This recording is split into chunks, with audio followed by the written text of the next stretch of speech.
Wow, how are you doing, everyone? This is Mazske Finance coming to you on Monday, October 30th, year 2023. Hopefully, you're doing outstanding. What you doing for Halloween? That's tomorrow night. Perhaps. Depends on where you're at. Down here in Panama, I know there's some Halloween parties, but I don't think kids trick or treat here like they do in the States. Anyway, the country's kind of shut down right now because the protesters are still shutting everything down, and I think buses might stop running, and some other stuff's going on down here. So anyway, I think the president of Panama, I believe he might be in the United States right now. He's health stuff going on with him. I guess he's elderly. So anyway, with that being said, I am Mazske Finance. I'm not a financial advisor. I'm not a CPA. I'm not an attorney. I'm not a nutritionist or a doctor either. I'm going to talk to you a little bit today about getting your piece of the pie. What do I mean by that? I'm not talking about getting your piece of the cherry pie or the pumpkin pie or the pecan pie. I'm talking about getting your piece of the pie of the fiscal picture, the money supply, your piece of it. And here's something to think about real quick. I used to think, because I did major in business a long time ago, I used to think there's like a supply of money. And over time, bills would get in disrepair and get thrown away, and new bills would be made, and there's like a finite supply of money. That's no longer the case. The federal government seems like they've been on a kick, printing new money. It's all digital. And I think the money supply is just increasing. But let's say, for the sake of this video, there's a finite amount of money, okay? Because there kind of sort of is. It is a fiat currency, if you know what that is. There's no gold standard, nothing like that. It's a fiat currency. So anyway, it's a pie, okay? It's a piece, and you want your piece of the pie. One of the problems in the United States and globally, I think, is that here in recent years, decades, the rich, their percentage of the piece of the pie has gotten bigger, and everyone else's percentage has gotten smaller. The middle class has kind of sunk down closer to the poor folks at the bottom.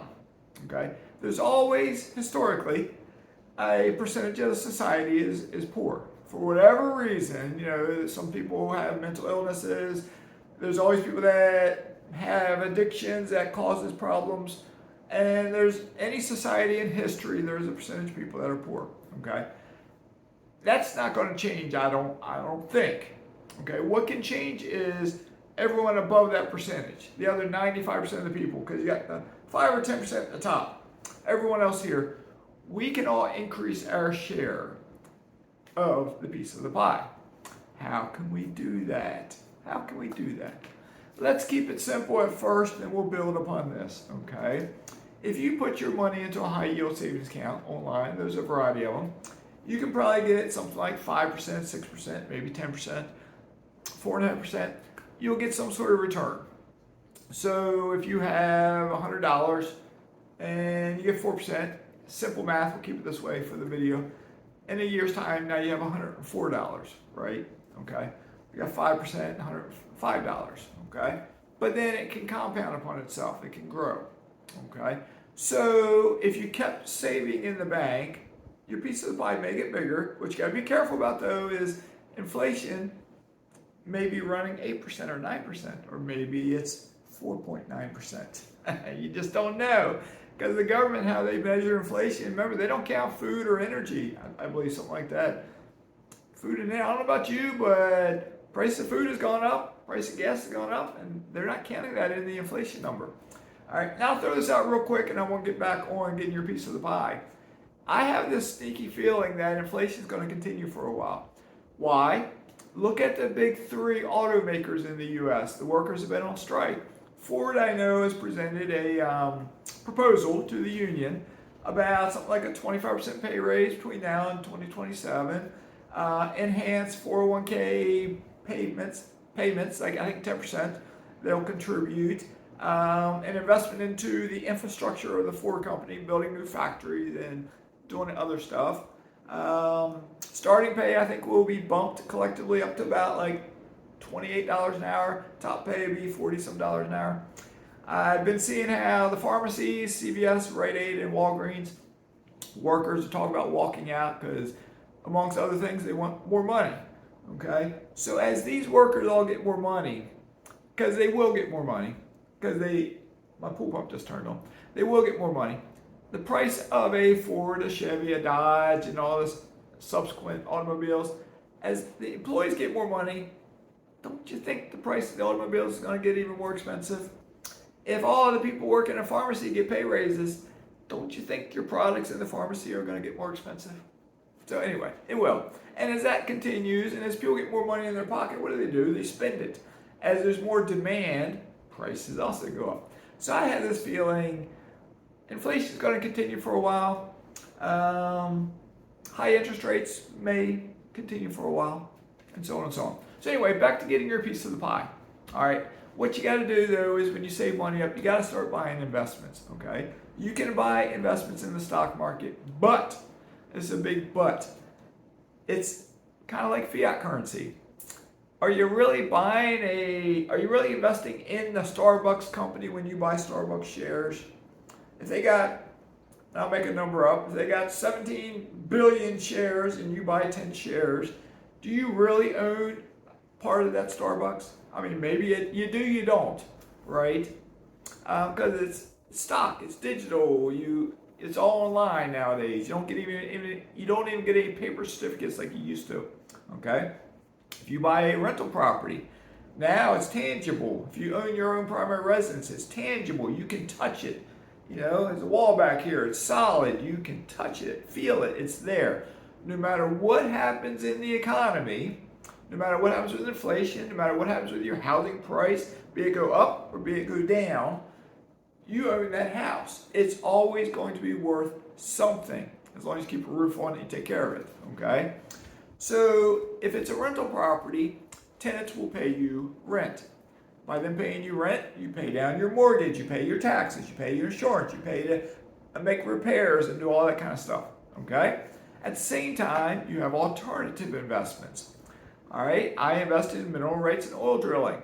I own a variety of mineral rights and oil drilling that I dare say for a lot of you, some of you, maybe one of you, I don't know, you've pumped gas into your vehicle and the money you're paying for that gas has trickled back to my pocket.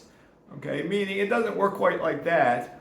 When oil was drilled, when they pump it into tanks and it goes into a truck and it goes to sales, when it sells, it goes into the big supply of oil, goes to a refinery and becomes gasoline or becomes this shirt or becomes these glasses or becomes this Fitbit or becomes this cell phone. Okay, something happens to it. So, but anyway, the point of this is with my investments in oil and mineral rights and oil drilling, natural gas, I'm getting a little piece of the pie, a greater share of the pie. I am making another investment, okay? It's going to be into a business. It is, and I can share this part, I'm not going to tell you the name of it. It is a tequila investment. It's a tangible business, okay? Now, it's like any investment. It has its risk. You know, there's always risk with rental property. There's risk with stock. There's risk with any investment. But if this investment works out, my piece of the pie should get a little bit bigger over time, okay? So with all of my investments, I do have some stocks. I do have rental properties. I do have mineral rights and oil drilling. So it means I'm getting, and natural gas comes in there. I'm making the investment into the tequila distillery. And as time goes on, I will add to my investments. My piece of the pie, hopefully, if the world works out, is getting a little bigger. Now, what about you? What about your piece of the pie? What are you doing to increase your piece of the pie?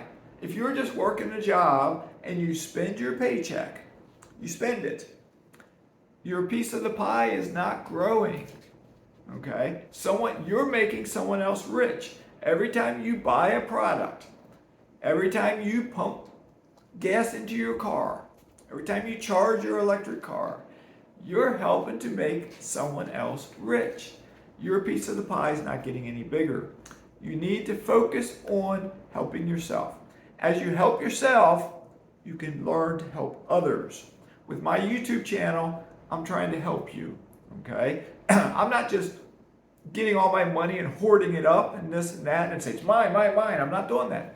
I'm not giving you the money, but I'm trying to share with you information that maybe you can take it and use it in some fashion to improve your position in life, to improve your living conditions, to improve your financial status, maybe to become financially independent. Okay? I'm not holding your hand. I can't do that. Well, I don't even know who you are. But you got to do what you can do, and it all begins up here. I've said this many, many times. It all begins up here. You have to make the conscious decision that you want to increase your share in the piece of the pie. And the whole pie, you want a bigger piece of it. Okay? So you got to make that decision. And you can't just say, I'm going to get a bigger piece of pie and not do anything. You act on that decision. I made a video about setting goals. Figure out your plan of attack. As I've said many times on this channel, I got a lot of videos. I do have a playlist if you're still with me. 0 to 25 rentals. I share how I went from 0 rentals to 25 rentals in 4 years. I have another playlist, interview with others. If you don't like listening to me, watch that playlist, because I got, I think, 40 some interviews, maybe something like that. You can learn from other people, okay? But do what you can do to improve yourself, to improve your position, to get a larger piece of the pie. And then in your own way, figure out how you can give back to society. It could be your family, it could be society. Okay, whatever. It could just be your spouse or your significant other or whatever. But, you know, it's learn to share in life and help other people too. Because everyone out there, you're blessed. No matter who you are, if you're watching this, you're blessed. Okay? So, but capitalize on that blessing to improve your life and then help other people as well. All right? All right. Hopefully this all makes sense to you. Have a great day. Mazske signing out.